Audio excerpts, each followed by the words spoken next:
Il n'avait que 3 moutons. Tout le village se moquait de lui. Mais un jour, un échange inattendu a changé son destin. Avec courage, patience et honnêteté, Sinéya a transformé un simple vieux coffre en une source de savoir qui l'a mené à devenir l'homme le plus riche et respecté de la ville. Son histoire nous rappelle ceci. Peu importe ce que l'on possède.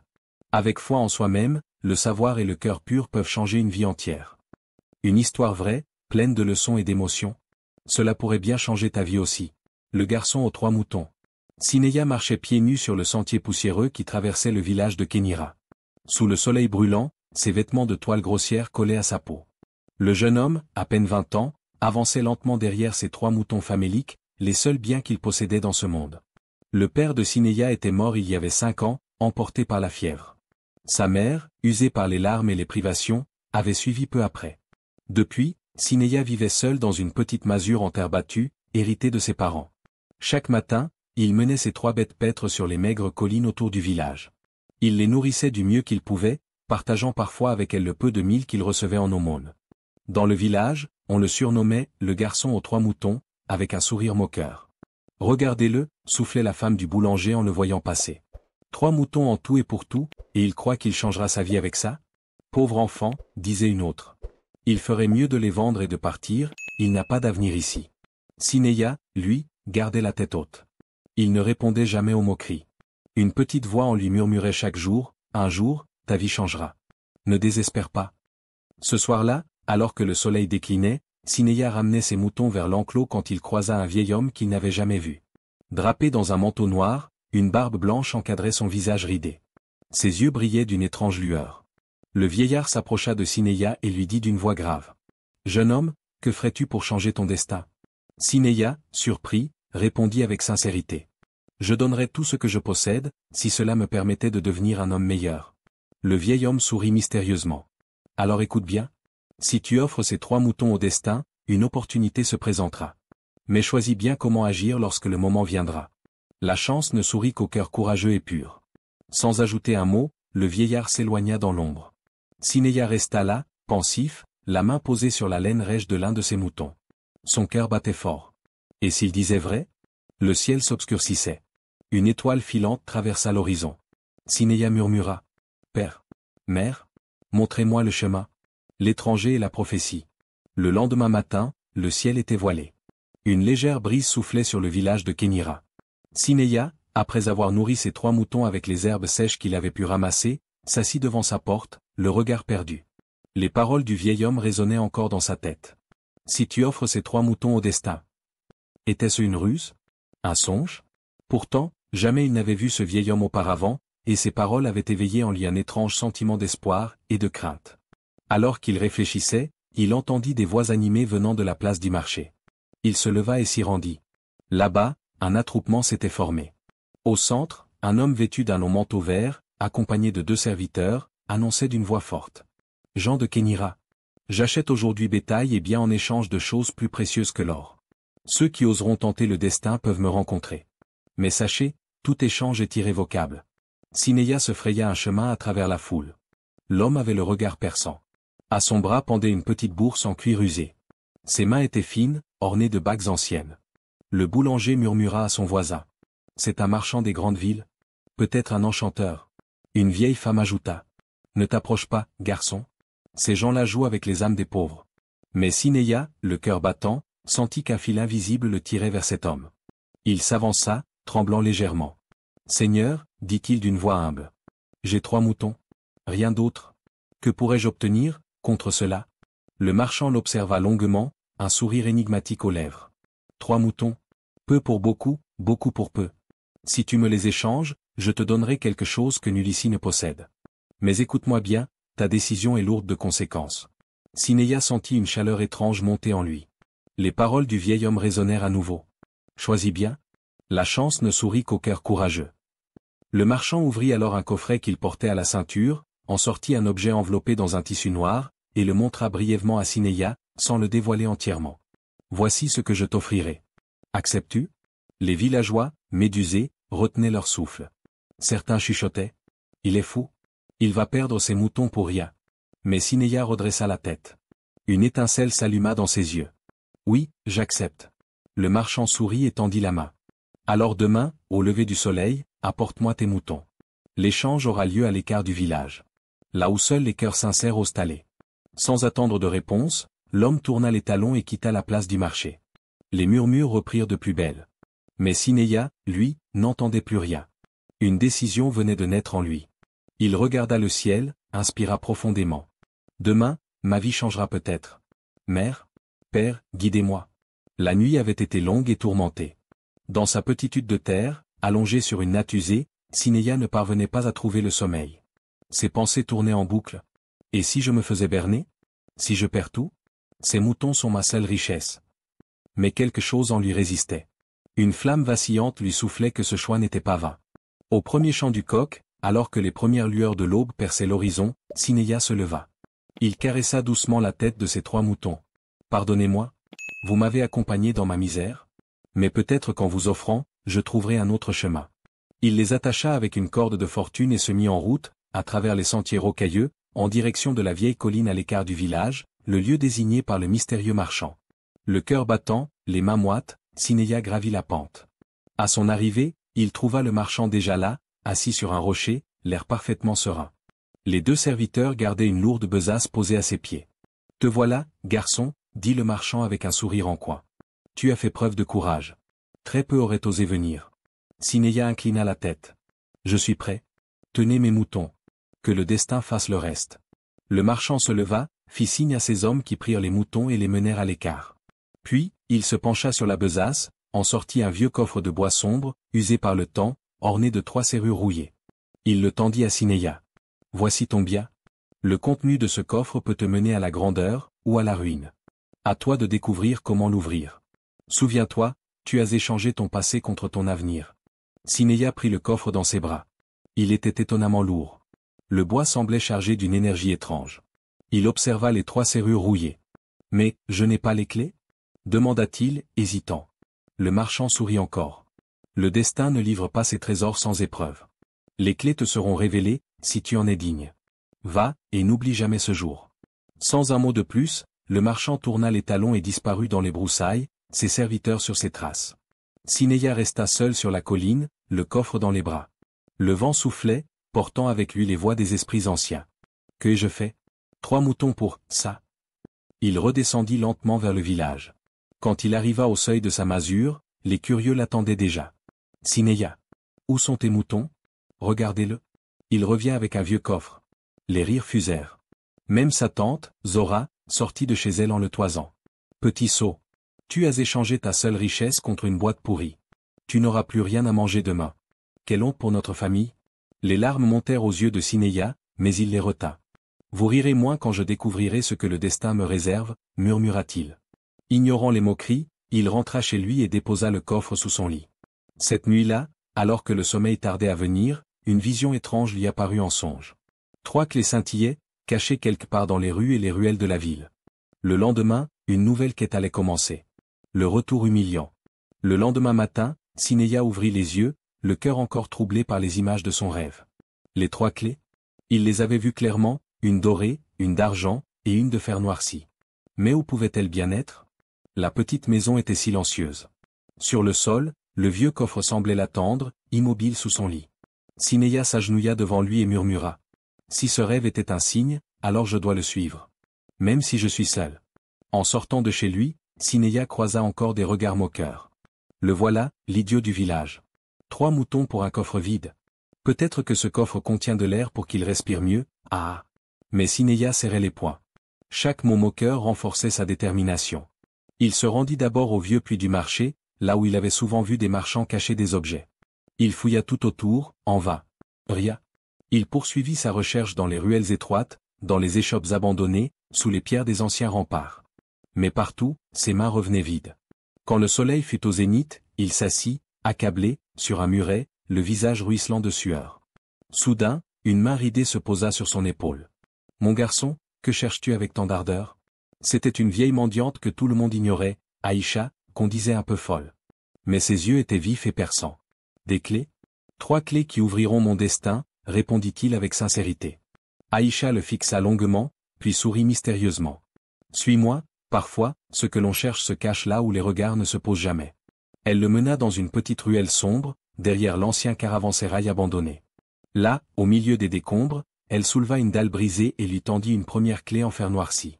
Voici la première. La clé de la patience. Car tu en auras besoin, garçon. Les larmes montèrent aux yeux de Sinéya. Merci. Comment? Mais la vieille femme avait déjà disparu dans l'ombre. Ce soir-là, en rentrant, sa tante l'intercepta devant la porte, devant une foule rassemblée. Alors? As-tu trouvé ton trésor, pauvre sot? Un vieil homme ajouta. À quoi bon courir après des chimères? Tu n'es qu'un rêveur sans cervelle. Le cœur serré, Sinéya répondit calmement. Riez, tant que vous le pouvez. Moi, je continuerai à chercher. Et il rentra chez lui, posant précieusement la première clé près du coffre. Il leva les yeux au ciel. Père. Mère, le chemin est long. Mais je ne renoncerai pas. La quête des clés. Les jours suivants furent parmi les plus éprouvants de la vie de Sinéya. Chaque matin, il quittait sa maison dès l'aube, déterminé à retrouver les deux autres clés. La première, la clé de la patience, lui avait été donnée par la vieille Aïcha. Mais où étaient les deux autres? Il savait que le destin n'offrait rien sans effort. Premier obstacle, le voleur dangereux. En explorant les ruelles du vieux quartier nord, Sinéya croisa un enfant en larmes. « Pourquoi pleures-tu » lui demanda-t-il doucement. « Un voleur m'a pris la bourse que mon père m'avait confiée. Si je rentre sans, il me battra. » Touché, Sinéya n'hésita pas. Il suivit les indications de l'enfant jusqu'à un repère de brigands. Là, dans une échoppe délabrée, un homme à la mine patibulaire comptait des pièces. « Rends cet argent. »« Ce n'est pas à toi, » déclara Sinéya avec courage. Le voleur éclata de rire. « Et toi, le pauvre sans rien, tu oses me défier? Va-t'en, si tu tiens à la vie. » Mais Sinéya ne recula pas. Une lutte s'engagea. Malgré sa maigreur, Sinéya fit preuve d'une ténacité surprenante. Finalement, le voleur, blessé à la main, s'enfuit, laissant derrière lui un vieux coffret poussiéreux.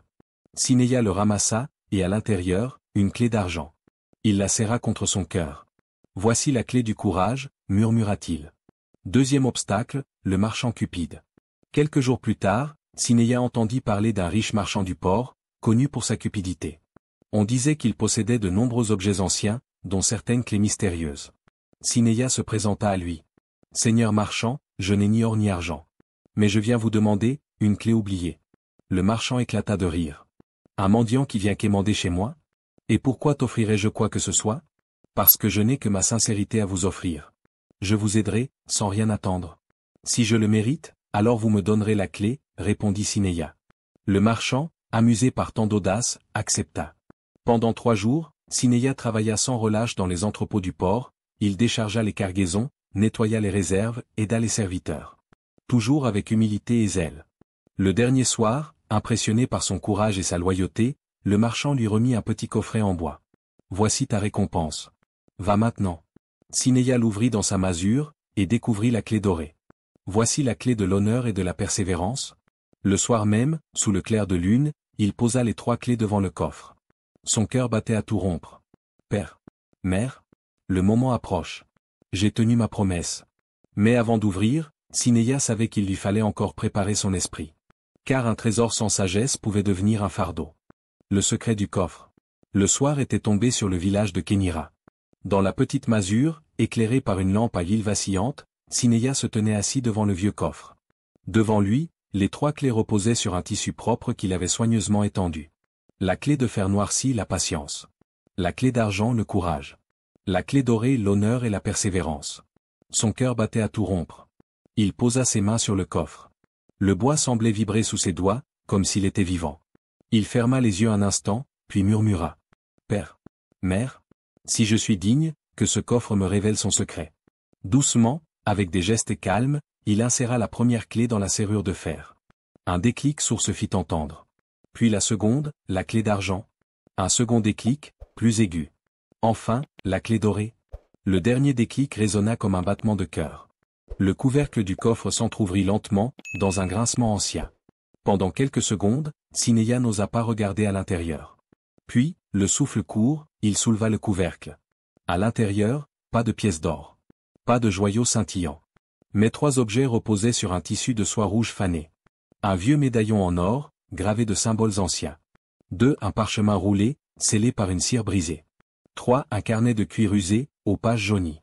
Sinéya prit le carnet entre ses mains tremblantes. Il l'ouvrit avec précaution. À l'intérieur, des dizaines de pages remplies d'une écriture soignée. Des comptes, des schémas, des listes de contacts et de marchands, des règles d'or du commerce et des affaires. Un nom était inscrit sur la première page. Ce carnet appartient à Malik ibn Rachid, maître marchand et bâtisseur de fortune. Sinéya resta sans voix. Il avait entendu ce nom autrefois, Malik ibn Rachid.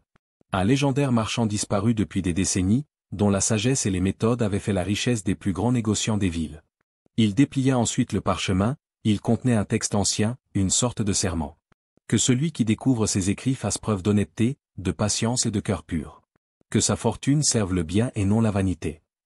Le jeune homme sentit les larmes lui monter aux yeux. Ce n'est pas un trésor d'or, mais un trésor de savoir. Dans ce carnet se trouvaient les clés d'une richesse bien plus durable que celle des pièces, la connaissance. Il porta le médaillon à son cou, comme un signe d'engagement. Puis, il s'assit et lut page après page, des heures durant, avide de comprendre ce que le destin venait de lui offrir.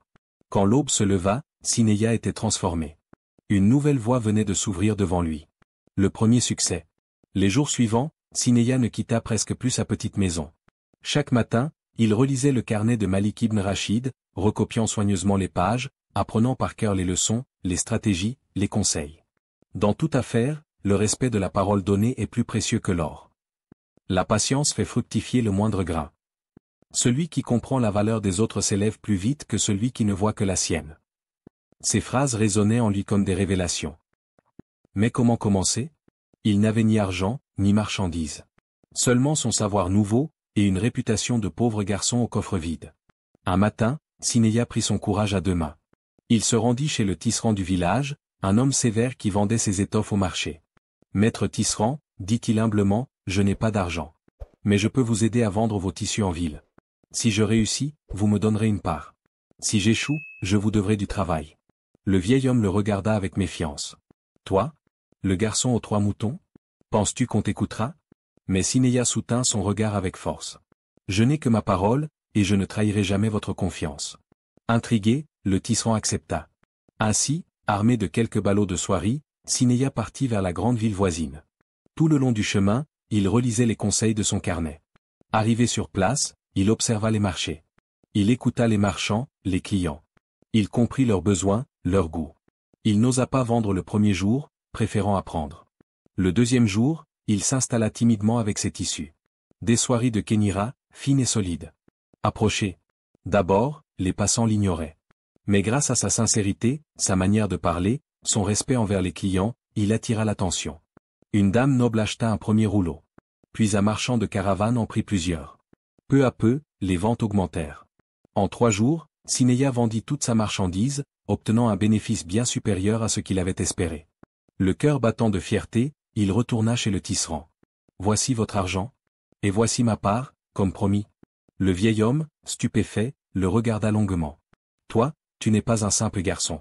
Tu es un commerçant né. » La rumeur se répandit dans le village. Le garçon au coffre vide est revenu avec de l'or. Il sait négocier mieux que les plus vieux marchands. Certains commencèrent à l'approcher, le potier, l'épicier, même le marchand de bétail. Sinéya, fort de ses premiers succès, savait que ce n'était que le début. Son carnet était rempli de savoirs encore inexploités.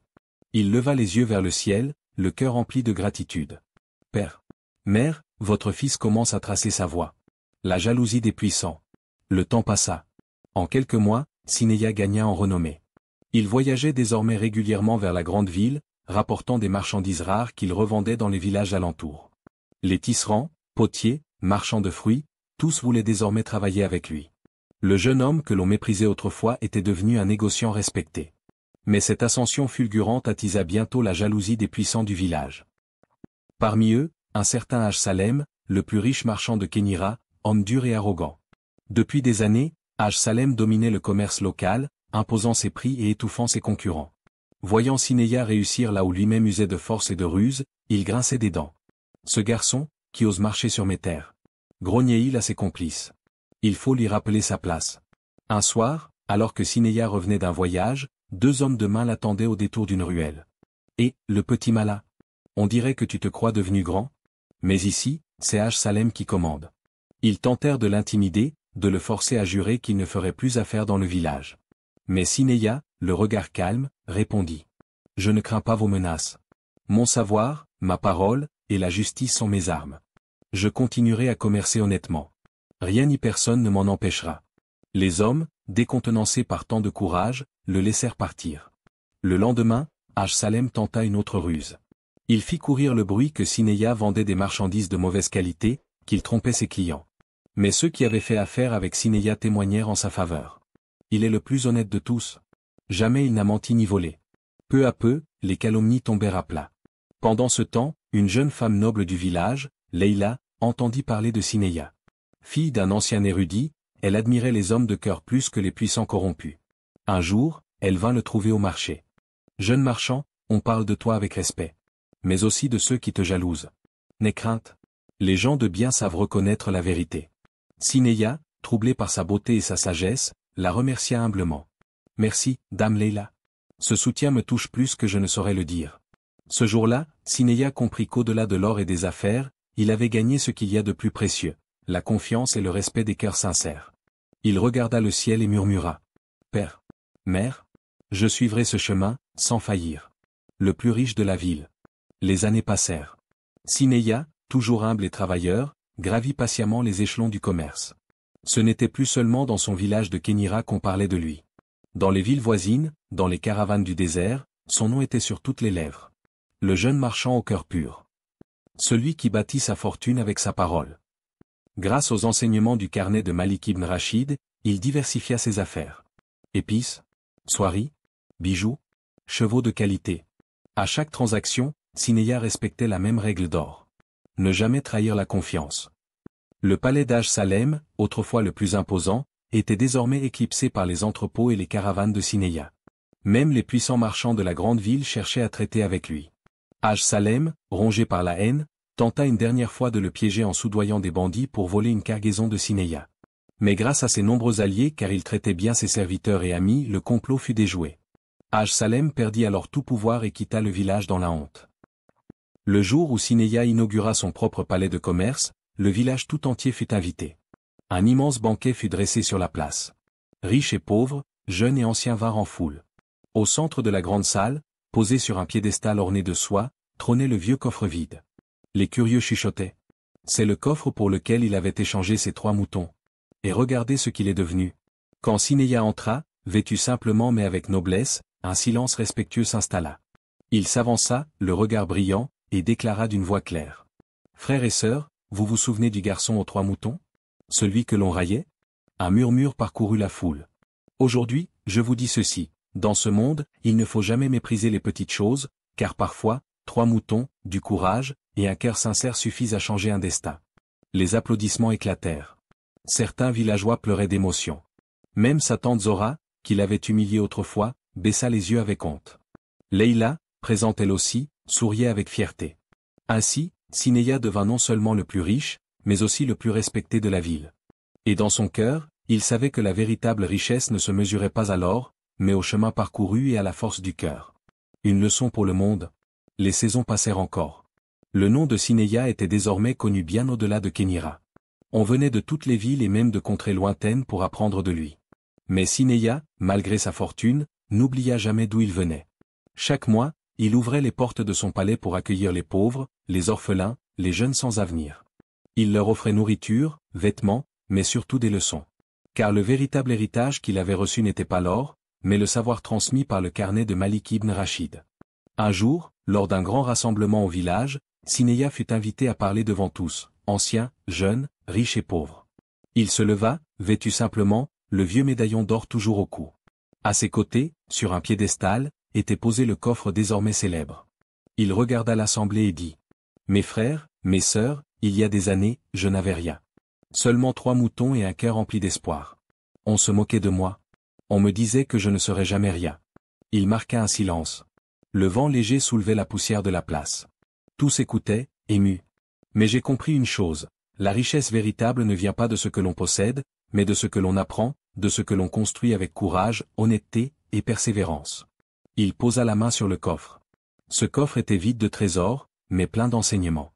3 moutons, un vieux carnet, et la foi en moi-même ont changé mon destin.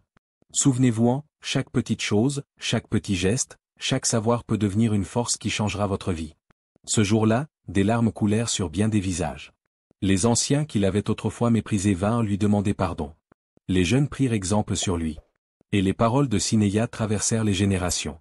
Encore aujourd'hui, dans le village de Kénira, quand un enfant hésite, les anciens lui disent « Rappelle-toi du garçon aux 3 moutons ?»